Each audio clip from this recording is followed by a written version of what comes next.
So we're going to jump back to DBD. We're jumping back. Sorry for the Okay. technical difficulties, but we're at the DBD vote, and Sal had to scramble to try to identify a character from a show that he had not watched in quite a while. Yeah. So I just went to like a BuzzFeed, like, which character are you? And I took like a little quiz, and I got Snoop. And so I was like, okay, I guess I'm Snoop. Right. And I said the only other character I knew from the show was Omar. So I said that, I thought Kupo was Omar because, she ran things. Which DBD did take exception to, as he kind of identifies quite heavily with Omar. Yeah. I mean, and that's the thing is, like, I just didn't know any of that. So that was potentially a fatal misstep there. Yeah.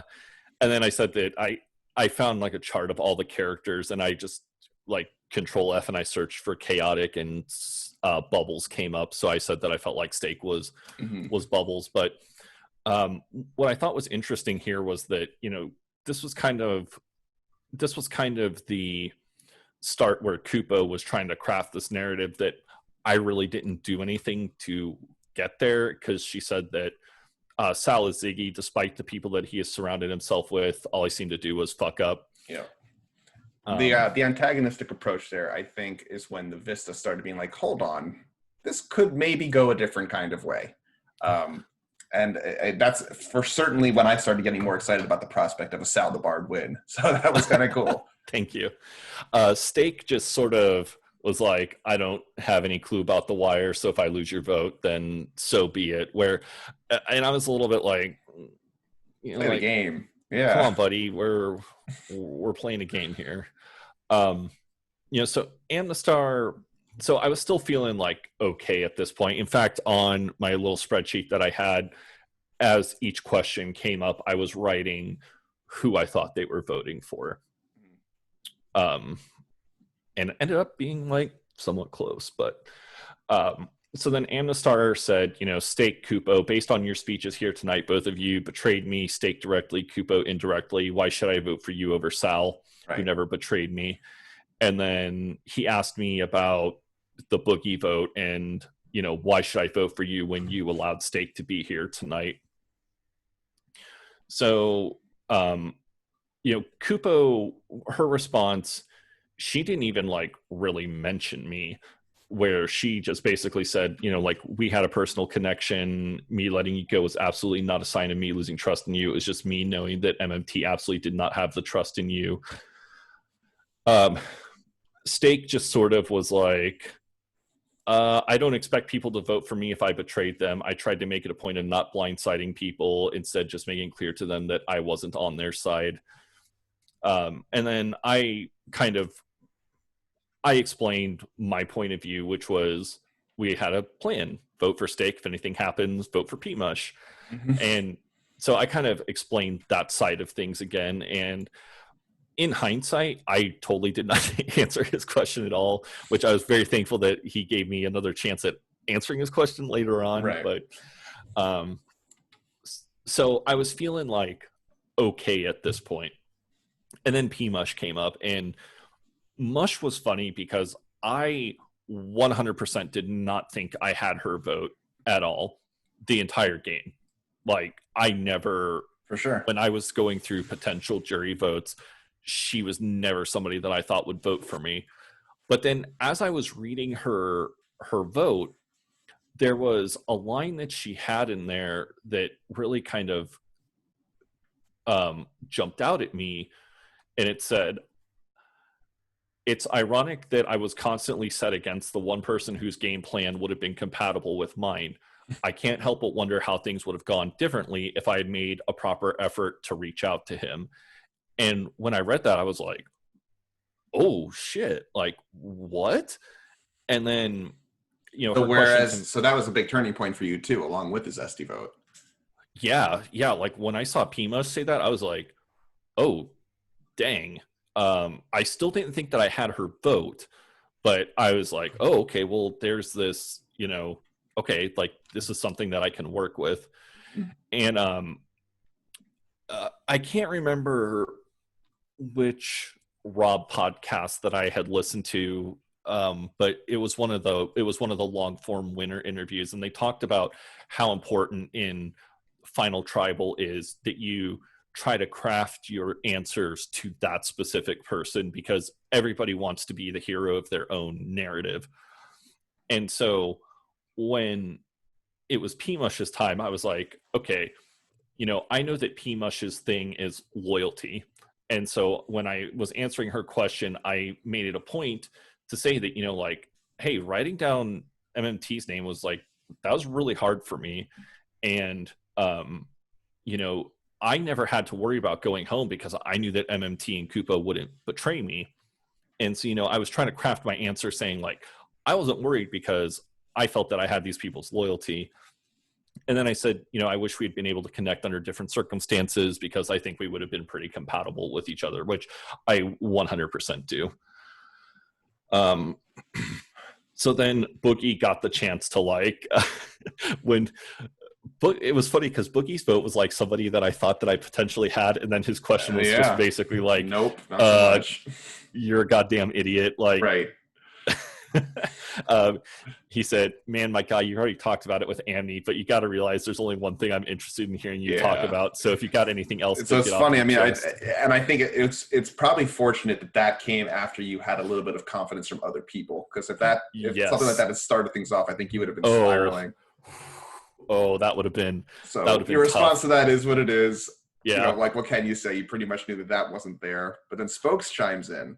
And you obviously didn't collect his vote either, but did you feel, I mean, and he also chastised you for not watching The Wire, but did you feel like there was any hope there for Spokes' vote? No, I hadn't. Spokes was another person whose vote I never counted on, mainly, and I feel like that was my own doing, because Spokes was one of the only people post-merge that I just never talked to. Yeah. And it wasn't like a personal thing. I mean, I had attempted like multiple times to try to reach out to him, and it just, he just either never responded, wasn't interested, whatever. So we never really had much of a relationship. So I was not, I Spokes' question didn't really faze me. But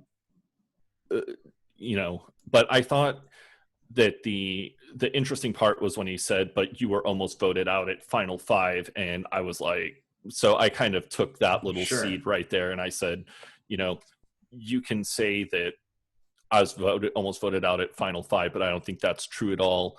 I talked about how the winner of, because the question said, what would you like to tout about your game that might get people that like you the most to feel they can vote for you while respecting the game of Survivor? And so, I talked about how like Russell had been very flashy in Samoa and he lost. Mm-hmm. Boston Rob is the shadowy mastermind who like loses archetype, every time. And right. he's lost more than he's has won. But then you have characters, but you have survivors like Michelle and Earl, mm-hmm. who really worked hard. And just off topic, I have way more respect for Michelle's first win now. Yeah. After going through this, I was a Aubrey stan, and all throughout Winners at War, I was just like, Michelle's like the worst winner. And with That's cool. Ben, like, I've always liked Michelle, so I'm glad you picked up an appreciation for her, because it makes sense. Your game certainly echoes a little bit of that. Yeah.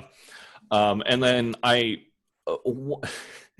in Awful Big Brother, David, do you listen to David Bloomberg's No, I don't. No. Blank Lost? Okay, so on Rob Has Podcast, there's one of the podcasts that's called Why Blank Lost, and it's this guy, David Bloomberg, and Jessica Leese. And I think Jessica was on Millennials and Gen X. She was the one that had like the sand in her eye.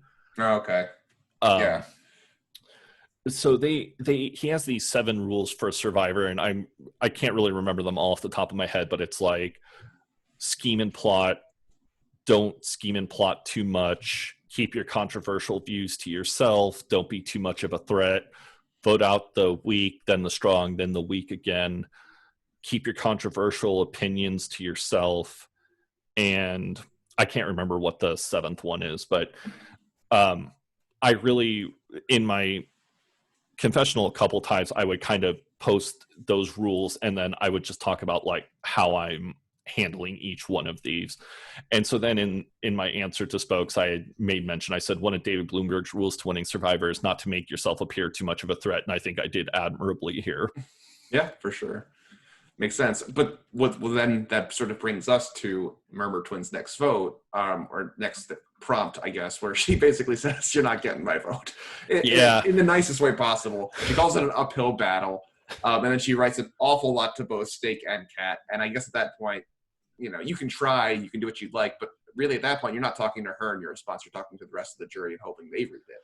Yeah, that's a huge bummer to me because one of the things that MMT and I had talked about is, she always said, hey, if I'm on the jury, like, you 100% have my vote. Right. Like, so I got really nervous here because I was like, doing the math. Yeah. I was like, I've been doing the math, and she's been somebody I've been counting on, like, oh, this is bad. She gave me kind of a weird question, which was like, can you talk me through your evolution of your plan to get DBD to give me his idol? Which, like I said, I never actually thought it was going to work, but it was, fuck it, worth trying, sure. Right? So Kupo here said something that I thought was really interesting, and then ended up kind of becoming a point of contention that I seized on later. Maybe it wasn't here, but she said something about how she specifically did not want to take MMT because she was worried that their games were so closely entwined with each other that she wouldn't get to, properly describe her game. Mm-hmm. And so, I was like, okay, well, that's kind of, I'm going to put that in my like little thing to bring up later. For sure. So speaking of later, because I see we're sort of pushing a little bit late here, can you sort of like give us an encapsulation just of like the follow-up and how you sort of navigated through that? As you got into it, did you feel like you pretty much had to still earn, or were you trying to maintain and not blow it? I felt like I had to earn, especially when I didn't really answer And the Stars question, and he was like, you didn't really answer my question. Mm-hmm. So then I got the chance to, mention that, like, well, I really couldn't vote out Steak because he had immunity twice, and, MMT lied to me another time. Mm-hmm. And then I think too, like, if I'm thinking about the post that I think kind of sealed the deal for you, it was your response to P-Mush. Yes. I think you probably know what I'm talking about. Like, yeah. So what kind of winner do you want this season? And and it boiled everything down. At that point, you went from a long shot to the front runner. I think, especially in the Vista. I mean, I'm not trying to like toot my own horn here.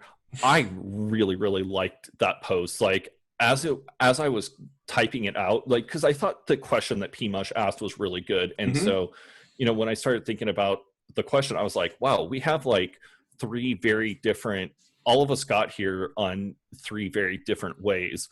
So like, what's the best way to like encapsulate that? But there was also this post from Kupo where she said, I don't think voting for Sal is supporting anything about Survivor. And when I saw that, I was just like, oh my Fuck this. God. Come on. I was so, and there was another time when she was talking to Boogie, she meant to say you or Sal, and she said you or Boogie. And I kind of wanted to jump on that and show like, hey man, like, she doesn't even have enough respect for you to like properly format her post. But I think taking the high road there was your best bet. Yeah, I just really didn't want to get into it with Kupo. So then Zesty came back in for the big like boom, and Zesty said, it's like, it's nice to hear you give credit to other players. It's clear how much you rely on strong connections. And Zesty really mentioned that Kat here is clearly happy to try and sell you short, saying you don't represent anything about the game. How do you respond to that? And I was so thankful that Zesty gave me the chance mm-hmm. to respond to that. And it was at this point where I said, I guess it was my closing statement where I said, look at how these people treated their allies, where you had Steak, who was constantly flipping and flopping, and then you had Kupo voting out her closest ally because she was scared of her. I was scared of Kupo, and I kept my word to her. And so, I felt like at the end, when all was said and done, that I had done the best that I could, and then it was just sort of in everybody else's hands. But the funny thing was I felt like Spokes was going to be the kingmaker, because I was thinking it was going to be I apologize for going so long.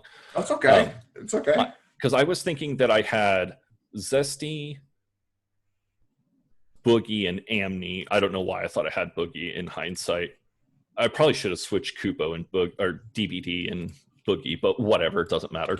And then I thought that Kupo had like DBD, Mush, and MMT, and then Steak had Spokes. Like that was like my breakdown of it going into the end. So I thought that there was a chance that we might end up, that Kupo and I might even end up tying, and then having Steak pick the winner, which Steak 100% would have picked Kupo to win. Like there's no doubt in my mind.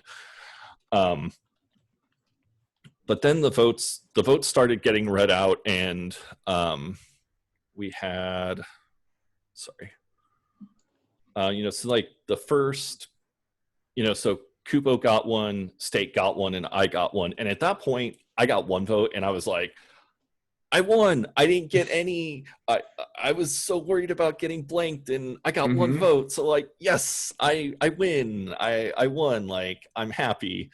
And then I got a second vote, and I was like, ooh, okay, like, interesting. And then so then it tied back up for Kupo, and then I got a third vote, and I was like, oh my god, like, what, like, how do I have 3 votes? Like, this is insane. And then the last vote came down from Mush, and it said honesty is the best policy. And at that point I was just like, wow, so much of like my self-doubt and worrying, just this huge weight got lifted off my shoulders, and I was just like so happy. Yeah. And there you go. And you took it home. Yeah. It's been kind of weird. I was telling MMT about this today, that I didn't think that winning was going to be so hard for me. Like, I don't know. I still have kind of been having a lot of like, did I deserve to win? Did I deserve to win? Did I deserve to win? But I've talked to a few people, and I've come to the conclusion that while I'm sure some of the votes for me were votes against Kupo or votes against Steak, that they could have voted for Steak or Kupo. So if like somebody didn't like Steak, they could have voted for Kupo. Whatever. You were absolutely chosen, for sure. Yeah. So the fact is they chose me. So it's so funny though that even in a game like this online, not a whole lot of money, it's still possible to feel that way about a win. And it's like the type of thing where I pointed out in my final confessional that like the stakes don't really matter. Everyone's kind of playing Survivor, and you get all the feelings that come along with it, even complicated ones when you win, which is so weird. Yeah. So, I mean, it was funny because when I played Awful Big Brother, there was this in my confessional, there was this one time where I said, if you're thinking about signing up to come on to play one of these games, you think you know what you're expecting, and you 100% don't. Like, it's so easy to just get sucked into it. And I think especially the further that you go, the more that you start to feel that like getting sucked into it. I don't know if that makes sense. No, it does, because I think that was like my whole experience of this game was, it was just easy breezy fun. Like I got out before it got hard. So I definitely didn't get that full experience, and I'm not necessarily upset that I missed out on it. So yeah, but like overall, like if you could sort of boil down your whole philosophy of like how you played this game and how you want to play this game if you ever played it again next time, like a couple sentences, what would that look like? I would play very similarly. I would win comps. Okay, that helps. Because I should. Sorry, probably should have mentioned this a long time ago. I'm terrible at comps. Mm-hmm. I know that I'm terrible at comps. I haven't won shit. Like I don't like the forums posting challenge. Even the one that I should have won, I still didn't win. Sure.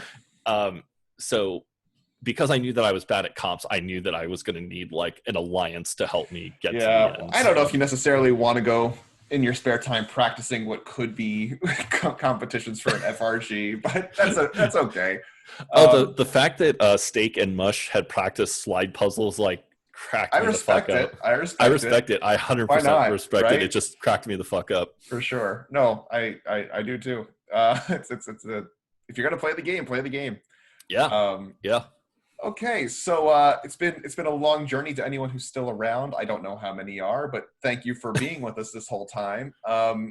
So one thing I want to do is, if you are still around and you're listening, are there any charities, interest, things that you've been paying attention to, things that you want anyone else to think about, or just outside of the game, anything you'd want to plug? Yeah. So Fight Island, which is the MMA wrestling subforum on SA, has a long history of like stupid tox clauses. And traditionally the one that I donate to that I think is a really good cause is Girls Who Code. So yeah, I love donating to Girls Who Code, and you know, I get the email from them, you know, when talking about all the good stuff they do. So cool. So how, if people want to find that, is it just Google Girls Who Code? Yeah, it's just girlswhocode.com. Perfect. All right, awesome. And a quick plug from the charity of choice for me, which MMT was happy, which MMT donated her winnings to as a talks to me, which she didn't really have to do because she got out of that. But the charity that I'm most interested in right now is LeadAHaiti.org, which is it empowers small girls through education. They're underprivileged and overlooked. So just give it a look if you want to check it out, and kick them some coin. Yeah. But before we wrap up, anything else that you want to let the viewers know about? If anybody is interested in playing, there's going to be Awful Survivor Catan that's going to be running before the end of the year, and allegedly there's going to be Awful Big Brother 4. So if Big Brother is more your speed of a game than Survivor, allegedly there's going to be an Awful Big Brother 4 this year, and I don't think I'm going to play in either of them because I have done a lot of FRGs this year, and they are emotionally draining. Yeah, I can definitely imagine they take a toll. So, but yeah, look into those people, and if you are playing them, just remember it's okay to be the mastermind, but it's also okay to be liked. And oftentimes, being liked is not a bad way to win some of these games. Yeah. So, I would also encourage people, don't pregame. Yeah, I didn't do any of that, but I don't know if I should. I guess, yeah, whatever. I would just say don't pregame, because I think part of my loyalty to Kupo was because it was like it felt more ironclad and special. It felt more felt more ironclad. So I would say don't pregame with people. Just let stuff happen organically. If there's people you want to work with, odds are, if you have any sort of connection with them through Mafia or whatever, they're going to want to work with you too. That'll just kind of happen. Yeah. Let it play out. All right. Well, Sal, thank you for joining me on this weird inaugural thing that we're doing here. Many years from now, we'll look back on this as the beginning of something very, very special. Yeah. I'm sorry. It was funny because you had said like, oh, that's like half an hour. And I was like, I had a feeling it was going to be a lot longer, and that's totally okay. I want to shoot for under. I also was worried about taking up too much of your time, so I didn't know. Yeah. So, but yeah, thank you for joining me, and I think we will call it a wrap there. Yeah. I'm going to stop the recording button now.